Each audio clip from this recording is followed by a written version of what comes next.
Okay, Art22, here we are again, week 4, and today is Array Day.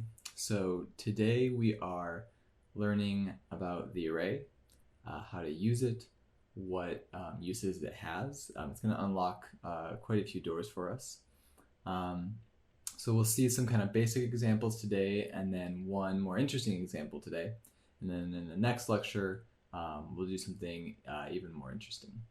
So, what is an array? Well, even outside of code world, we use that word array, and it just means kind of a collection of things, right? I'm a musician. I'm in some bands. Our rehearsal space has an array of guitars all on a rack.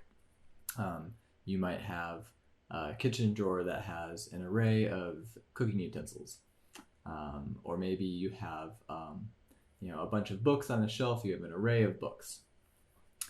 And so array is just a collection of things. But one thing to note is that they're all of a particular type in those examples that I just gave to you.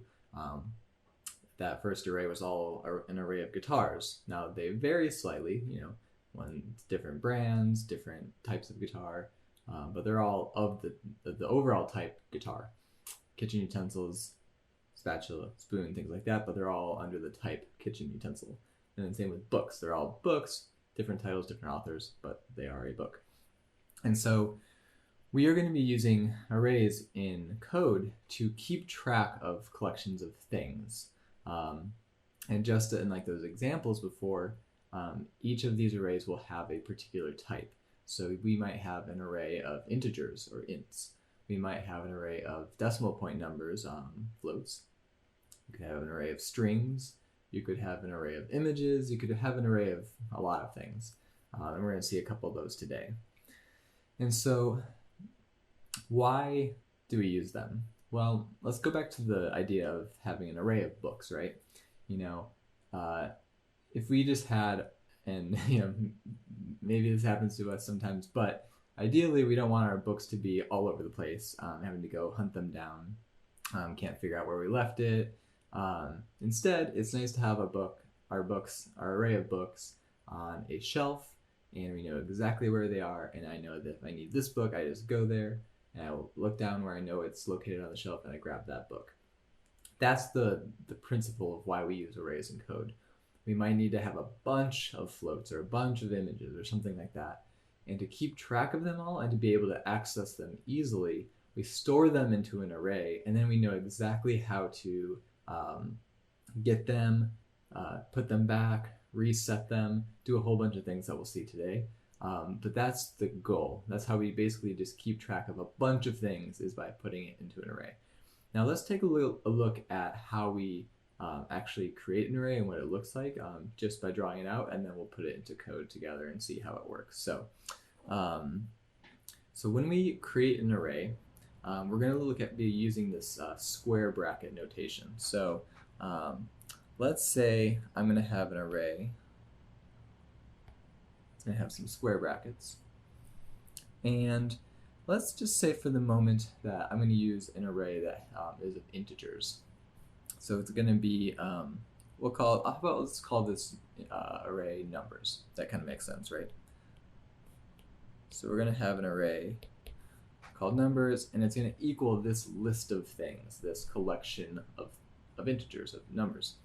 And so now the actual integers in this array we're going to call elements. So let's just actually make this array real quick. So let's say the first number was 7, maybe the next number was 2, maybe the next number was I don't know, how about 43, 107, and so on. Okay, so let's go over a little bit of terminology here. So each of these numbers in the array is an element. So 7 is the first, having issues here with my drawing thing, is the first element in this array. This number is the second element, and so on. So now where this gets a little bit confusing if you're new to coding is that while each of our elements is just, okay, that's the first thing, that's the second thing, that's the third element, fourth element, there's also going to be something called the index. Now the index is sort of like its place in line, let's say. So if you're checking out at the grocery store or something and you are the first person in line, your index, your spot in line, we're actually going to start counting from 0. So even though 7 here is the first element, its position in the array, its spot in this line, is actually at index 0. So we'll say index equals 0. Now for number 2 here, the index is 1. Index 3 for 43, and so on. So that's the kind of tricky thing to keep track of, is that we have certain number of elements in our array. So this array currently has 4 elements, but the indices is the plural. The indices for this are 0, 1, 2, 3. So that's something we'll get some practice with, and sometimes you'll catch yourself accidentally starting with 1 or something, but we'll get used to it for sure. Okay, so let's actually put this into code and see how we can start to deal with using the array and kind of getting values out of it and changing values and things like that. So we'll put this into code now.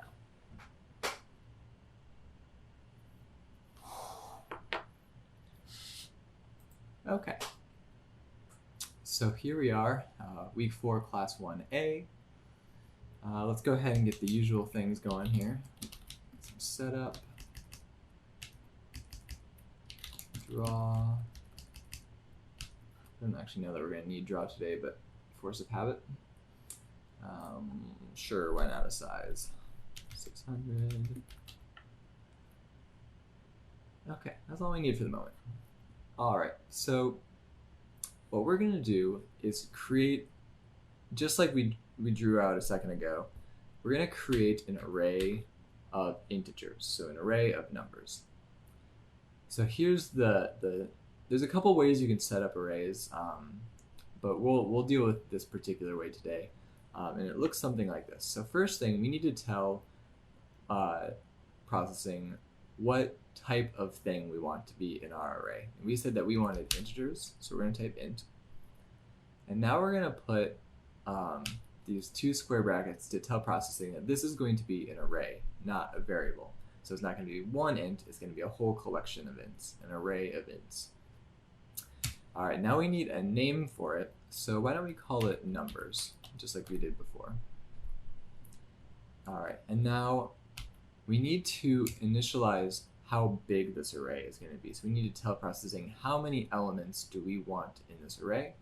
And the way we do that is we say new int, and then between this set of curly brackets, we put in the actual number of things we want. So why don't we say that we want 5 elements in our array.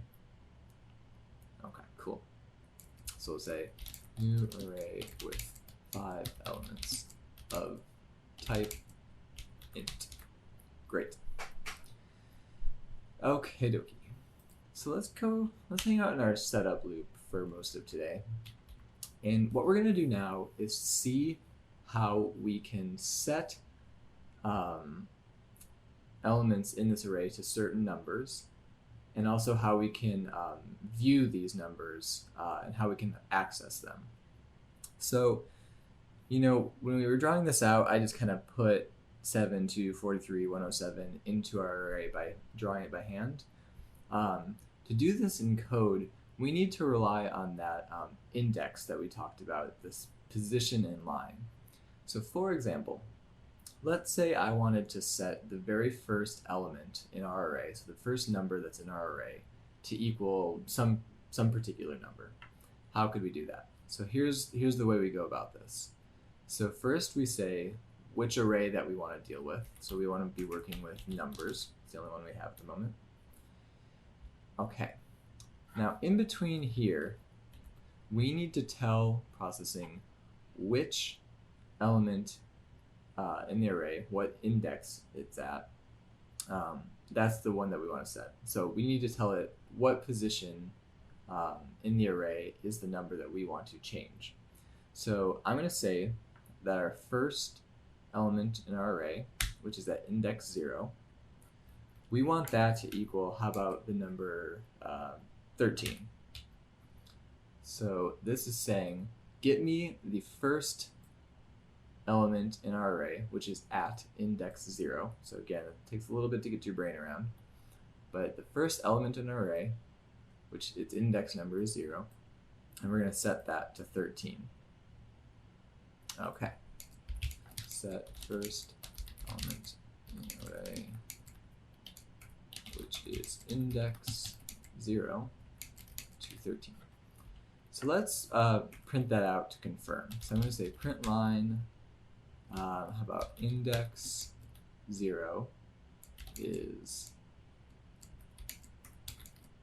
and now we actually print numbers 0. So I'm saying print out the number that is at index 0 in our numbers array. And let's see what we get down here in the console. There we go, 13. Get rid of this. So we set the first number in our array, the one that's at index 0, to equal 13. Then we printed that out using the index number to reference it, and that gave us 13, just like we expected. All right, let's just do one more. Let's say we also wanted to set the number that's at index 3, which is our fourth element, right? Because we go 0, 1, 2, 3. That's 4 numbers. We want that number to be 22. Set the fourth element, index 3, to be 22. And now if I were to print, let's just do one more of these, print index 3, oops, we should see 13 and then 22. And there we go. All right. So hopefully this is, as you're getting your brain around the differences between indices and elements, what I hope you're seeing is that having the structure of an array that is a list that contains things is a really helpful way to organize the things we have in our code, especially when we have a bunch of them.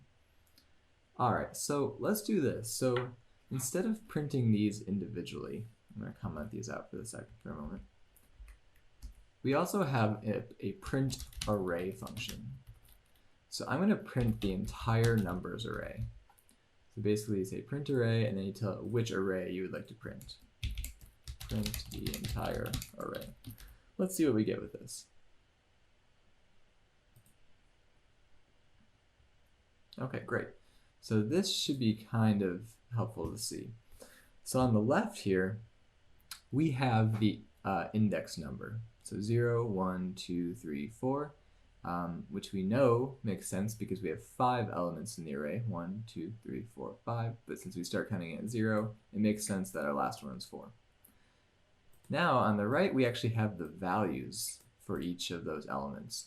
So we know that we assigned the first element in our array at index 0 to be 13. Great. And we also know that we set the fourth element in our array at index 3 to be 22. Now interestingly, the other spots in our array are 0.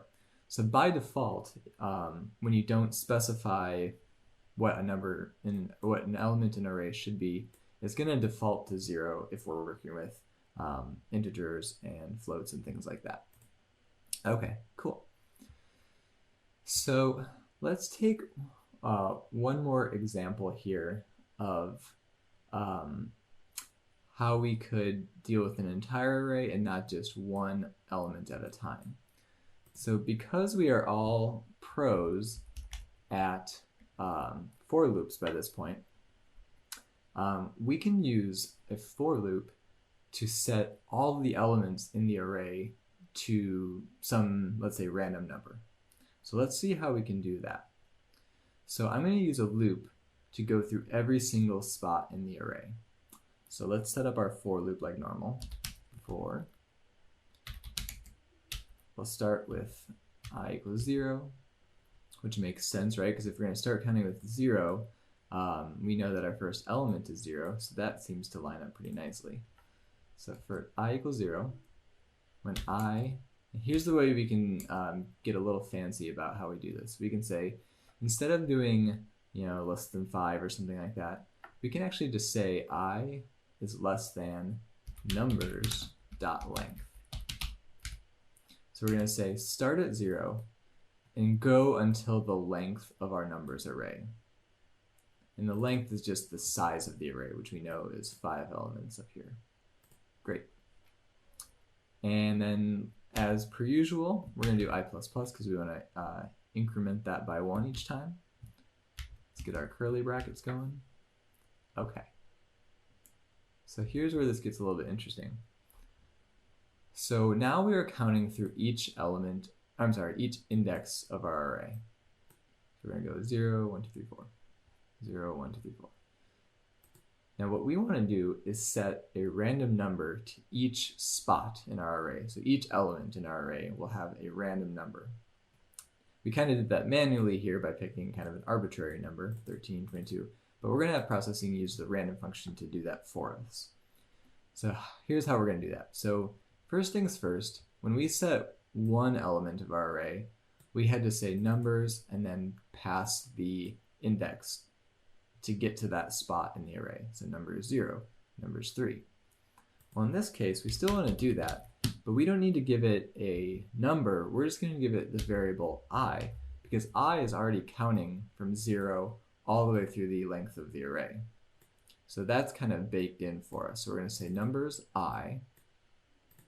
So that'll be 0 on the first time. That'll be 1 on the second time. 2, 3, 4. Oops. And we want that to equal, we said we wanted to use a random number. So I'm going to say random. How about we'll do the numbers between 100 and 200, let's say. Okay, and so we got a little bit of an error here.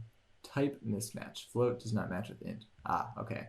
Because random returns a float number, like a decimal point number. But our array is an int.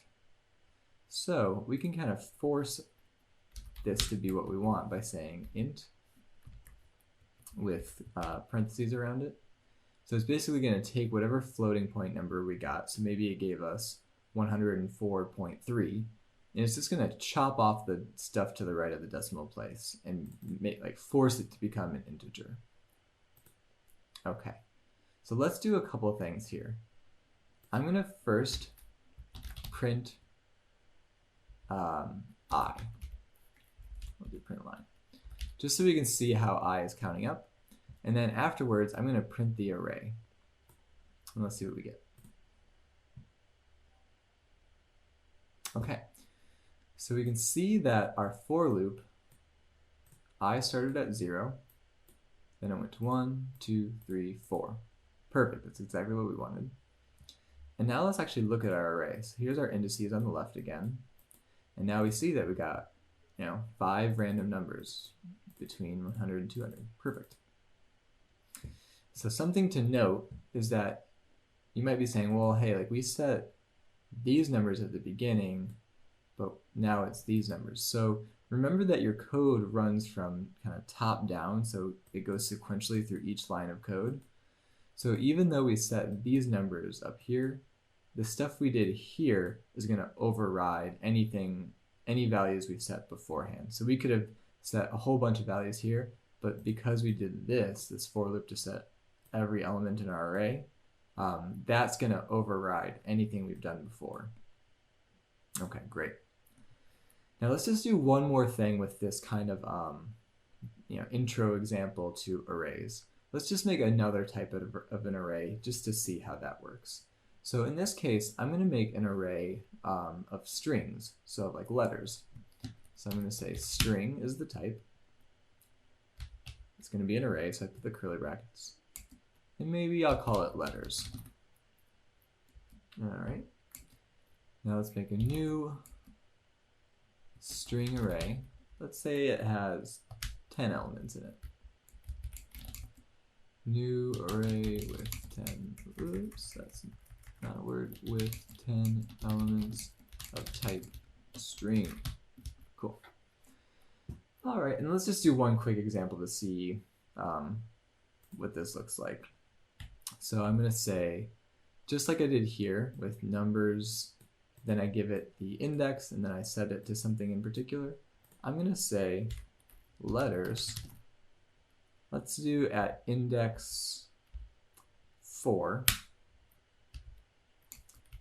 And I want to set that to, how about the letter S? And then I'm going to print this array too. I'm going to say print array letters. Okay, let's see what we get. Cool. All right, so above here we have the thing we saw before, so let's ignore that for the moment. But now here is our letters array. So a couple things to note. First, we know that that array had 10 elements, so we go from 0 to 9 for the indice numbers. Great. And then there we are at our index 4. We set that to S. Perfect. Now, one thing you'll notice is that instead of doing 0 for the other ones, we have null. So that kind of makes sense, right? Because we're not dealing with numbers anymore. So having a letter equals 0 is kind of weird. So instead, if it's not set yet, it just defaults to null. It's kind of like nothing. All right, great. So that is kind of the basic setup to arrays. Now let's shift gears to actually using arrays to actually do something we want to do with them. So that kind of makes sense, right? Because we're not dealing with numbers anymore. So having a letter equals 0 is kind of weird.